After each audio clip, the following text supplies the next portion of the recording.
आफाक अहमद ने अहम ऐलान कर दिया 12 को क्या होने वाला है। बलूचिस्तान में खंदकें खोद दी गई है और अब एक बड़ा मार्का लगने वाला है। बिल्कुल ताजा खबर आपको दूंगा। आसिफ अली जरदारी के लिए क्या ऐलान किया गया है, तबीयत क्या बता रही है, हकाइक आपके सामने रखने वाला हूं। बिजली की कीमत क्या मैंने कम करवाई है, ये भी एक बड़ा इंकशाफ सामने आया है। और फिर आग बुझ नहीं रही है लेकिन शमें जलना शुरू हुई हैं। किस तरह से हुई है? 1972 में कराची का एक वाकया आपको जरूर बताना है मुझे। जमात इस्लामी सुन्नी तहरीक इंसाफ को कराची के लिए दावतनामा किसने भिजवाया है, ये भी खबर शामिल रखेंगे। और हमारी ये खबर बहुत ही दुरुस्त साबित हुई, वो भी आपके सामने रखेंगे। इमरान खान की इस्टेब्लिशमेंट से बातचीत के बारे में हमें भी जादूगरनी ने एक बात बताई है, वो भी सामने रखेंगे।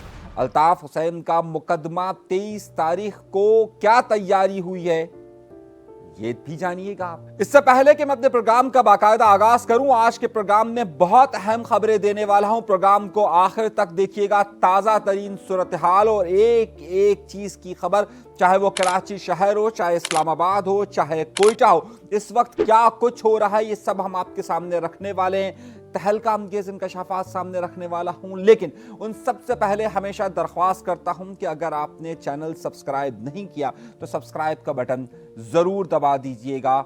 उसके बाद प्रोग्राम का बाकायदा आगाज करते हैं अपने परवरदिगार के शुक्र से। यकीनी तौर पर आपने ईद बड़े सुकून से गुजारी होगी, लेकिन इस ईद के दिन भी सियासत के मैदान में जगह जगह हर जगह एक नई चाल चली जाती रही और इन नई चालों में बहुत सारी चीजें होती रहीं और बहुत सारे मामलात साथ साथ होते रहे। सबसे ज्यादा इस पूरे मोमेंट के अंदर अगर कोई जमात, यानी कि गुज़िश्ता अगर आप 4 रोज देखिए तो उन 4 रोज में अगर कोई सियासी जमात सबसे ज्यादा फंसी हुई है, यानी कि जिसका पानी नाक से ऊपर तक जा रहा है, वो है Pakistan People's Party. Pakistan People's Party पर इस वक्त इंतहाई प्रेशर आया है। मैं आपको एक वाकया सुनाता हूं तो आपको यकीन आएगा और आपको सूरत हाल का अंदाजा होगा कि हो क्या रहा है। 1971 में पाकिस्तान 2 लख्त होता है और बांग्लादेश कायम बनता है। उस वक्त भुट्टो साहब बांग्लादेश के शदीद मुखालिफ होते हैं। कराची शहर में निश्तर पार्क में बेतहाशा जलसे हुए और हमेशा से निश्तर पार्क याद रहता है। एमक्यूएम को भी अपनी तारीख का सबसे बड़ा जलसा और सबसे पहली बुनियाद जो एमक्यूएम की रखी गई वो निश्तर पार्क में वो बरसात में होने वाला जलसा है जिसमें अल्ताफ हुसैन साहब ने खिताब किया था। लेकिन यही निश्तर पार्क पाकिस्तान की तारीख में और पाकिस्तान पीपल्स पार्टी के लिए भी उतनी ही अहमियत रखता है। सन 1972 में हुकूमत के कयाम के बाद जुल्फिकार अली भुट्टो ने, यानी कि सन 1971 के अंदर पाकिस्तान दिसंबर के महीने में 2 लख्त होता है और उसके बाद जुल्फिकार अली भुट्टो अपनी ताकत का मुजाहिरा कराची शहर में करते हैं। कराची शहर को पाकिस्तान पीपल्स पार्टी उस जमाने में अपना मजबूत गढ़ तस्वुर करती थी।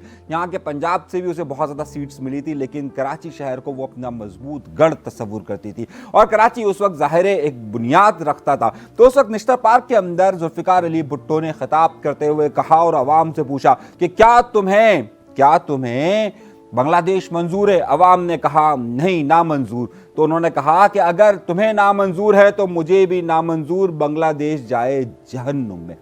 ये जुल्फिकार अली भुट्टो के लफ्ज थे। लेकिन सिर्फ 2 साल गुजरे थे और 2 साल गुजरने के बाद इस्लामी सरबराही कॉन्फ्रेंस पाकिस्तान के अंदर मुनक्किद की गई और वही जुल्फिकार अली भुट्टो ने उसी बांग्लादेश के सदर को वेलकम किया और मंजूर है के नारे लगाए। एक पाकिस्तान पीपल्स पार्टी वो हुआ करती थी और एक आज पाकिस्तान पीपल्स पार्टी वो है कि जो इस वक्त सिंध की अवाम को, कराची की अवाम को एतबार दिलाने की कोशिश कर रही है कि अल्लाह की कसम खाकर हम कहते हैं कि हम कैनाल के खिलाफ हैं, हम कैनाल नहीं बनने देंगे। लेकिन सिंध है कि उनकी बात को तस्लीम करने के लिए तैयार ही नहीं है कि जनाब हाँ, पाकिस्तान पीपल्स पार्टी वाकई में ये बात कह रही है कि वो कैनाल को नहीं मानेगी। आखिर पाकिस्तान पीपल्स पार्टी इस नहज तक पहुंच चुकी है कि वो हर मुमकिन कोशिश ये कर रही है, अब वो रैलियां निकाल रही हैं, लेकिन उन रैलियों में भी आवाम की शिरकत सरकार हुकूमत के होते हुए भी उस सतह पर मौजूद नहीं है कि वो आवाम को अपनी तरफ माइल कर सके। एक पाकिस्तान पीपल्स पार्टी वो होती थी जो अपना बयानिया बनाती थी, जो कहती थी, जिस तरह से इमरान खान आज हैं, और इमरान खान पहले कहते थे कि मुझे ये मंजूर नहीं है और अब कहते हैं कि मंजूर है। पहले वो जो बात करते थे वो अलग है, वो आज बात करते हैं वो अलग है। तो आप देखिए कि आवाम जो उनकी सपोर्टर है वो उसी तरीके से उन पर बिलीव कर देती है। एक वक्त था कि पाकिस्तान पीपल्स पार्टी जो बयानियां देती थी वो आवाम उसे कबूल कर लेती थी, और आज वही पाकिस्तान पीपल्स पार्टी है कि जो आवाम को ये बताने की कोशिश कर रही है कि कैनाल की हम नहीं बनने देंगे।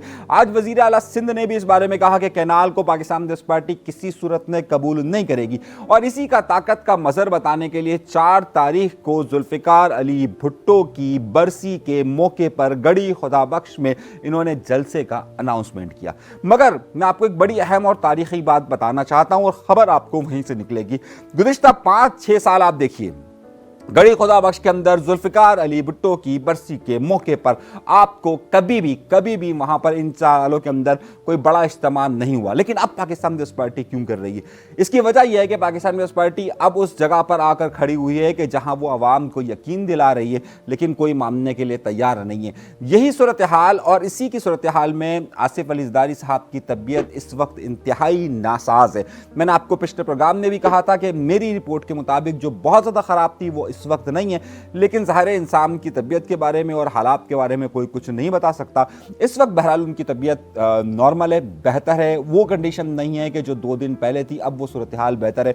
मगर एक एज फैक्टर भी होता है, अल्लाह तबारक ताला हर एक को सेहत कामिला अता फरमाए। मगर इस वक्त सूरत हाल ये कि आज सीसी जो सेंट्रल एग्जीक्यूटिव कमेटी है इनकी सीसी, उसकी मीटिंग होनी थी, लेकिन आसिफ अली ज़रदारी साहब की तबीयत की नासाजी की वजह से वो नहीं हो सकी है। क्या पाकिस्तान पीपल्स पार्टी अगले 1-2 दिन के अंदर अपने आप को उस तरह से बना सकेगी कि अवाम उनकी बात का एतबार करना शुरू कर देंगे? खुसूसी तौर पर सिंध के अवाम उनकी बात का एतबार करना शुरू कर देंगे।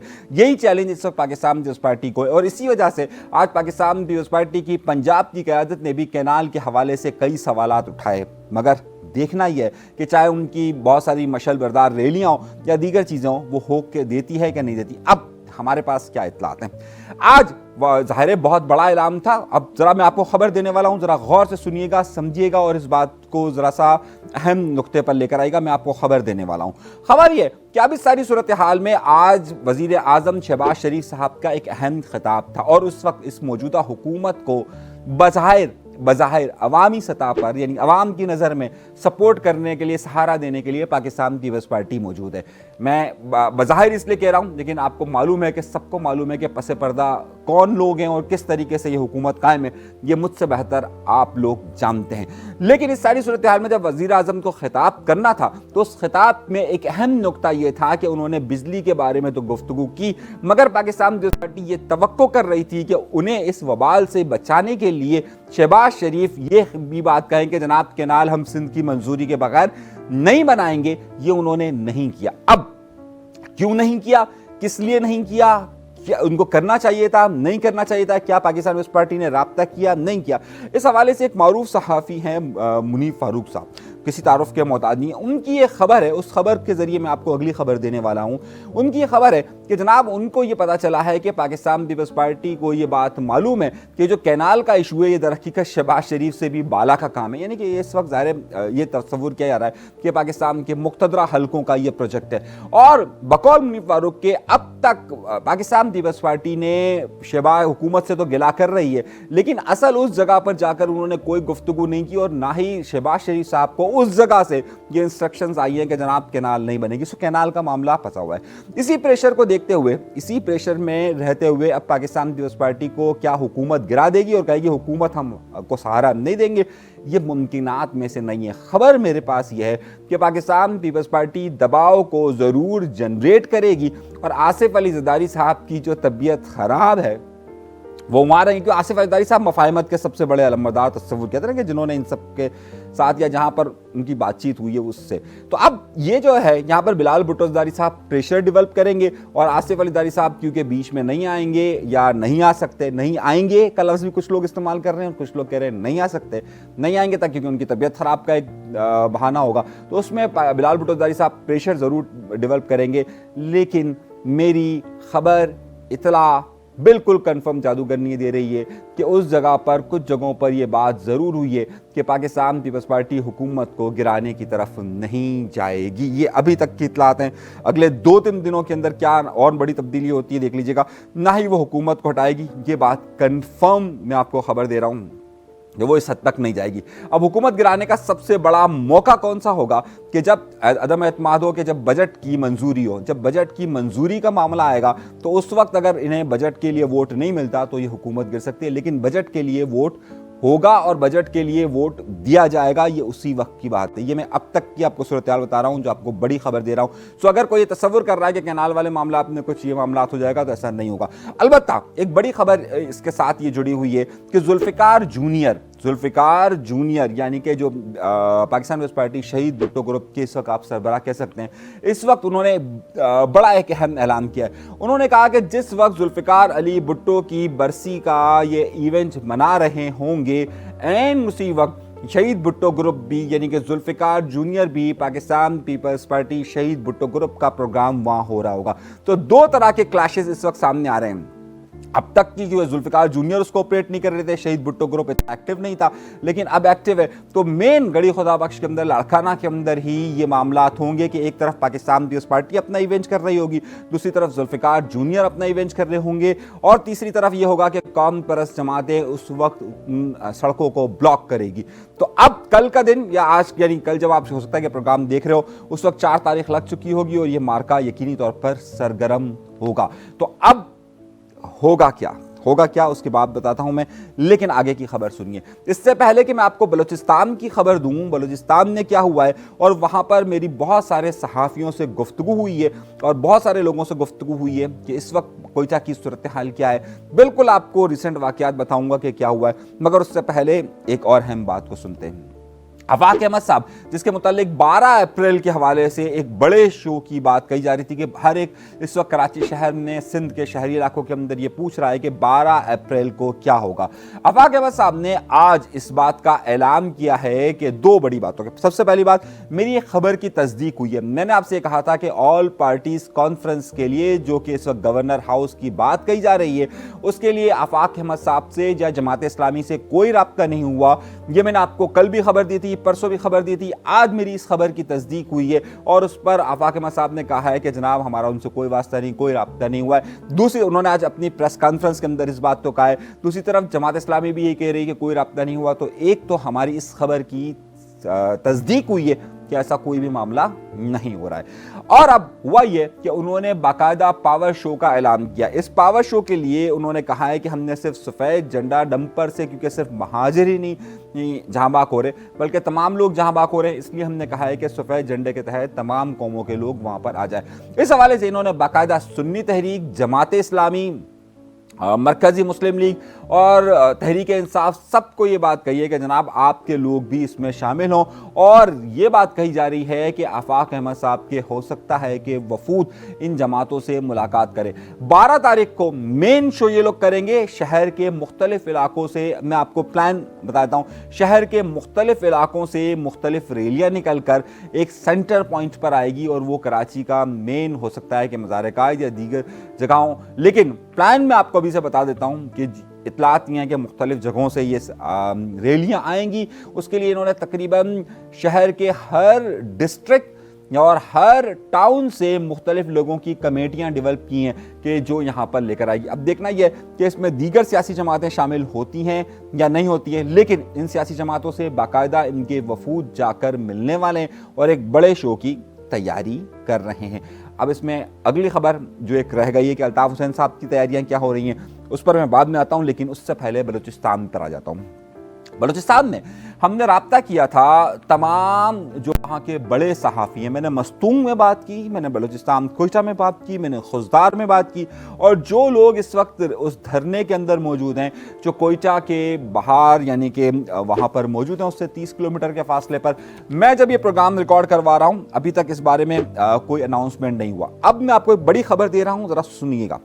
हुआ ये कि मेरी बलूचिस्तान के अंदर जो मुख्तलिफ सहाफ़ी हैं उनसे गुफ्तगू हुई है और तफसील के साथ बात हुई है कोयटा के अंदर। उनकी सोर्स उनका ये बता रहा है कि क्योंकि 30 किलोमीटर लकपास के मकाम पर कोयटा से थोड़े से फासले के पर इस वक्त अख्तर मेंगल का वहाँ पर मौजूद है ग्रुप। वहाँ सूरत हाल ये है कि वहाँ पर कल यानी कि गुज़िश्ता रोज़ यानी कि 2 तारीख को बलोच यकजहती कमेटी में महारंग बलोच की बहन ने वहाँ जाकर खिताब किया था। वहाँ पर जो लापता अफराद की ख़वातीन भी बड़ी तादाद में मौजूद थी, लेकिन मेरी इत्तलात ये आ रही है कि बलोच यकजहती कमेटी कि जिसका इस वक्त कोयटा और बलूचिस्तान के अंदर बड़ा होल्ड है, उन्होंने फुली तौर पर मुकम्मल ताकत के साथ BNP के साथ शिरकत नहीं की, बल्कि उन्होंने BNP का प्रोग्राम है तो उन्होंने एक महदूद हद तक उनकी हिमायत की और महदूद हद में वहाँ पर महारंग बलोच की बहन भी वहाँ पर गई है। अब हुआ यह कि आज इन्होंने, जब मैं प्रोग्राम रिकॉर्ड करवा रहा हूँ, आज 3 तारीख है, और 3 तारीख को जब मैं प्रोग्राम शाम के वक्त ये रिकॉर्ड कर रहा हूँ, उस वक्त मेरे पास ये इत्तलात हैं कि रात के वक्त इन्हें आगे जाने का अनाउंसमेंट करेंगे कि ये कोयटा की तरफ मार्च करेंगे।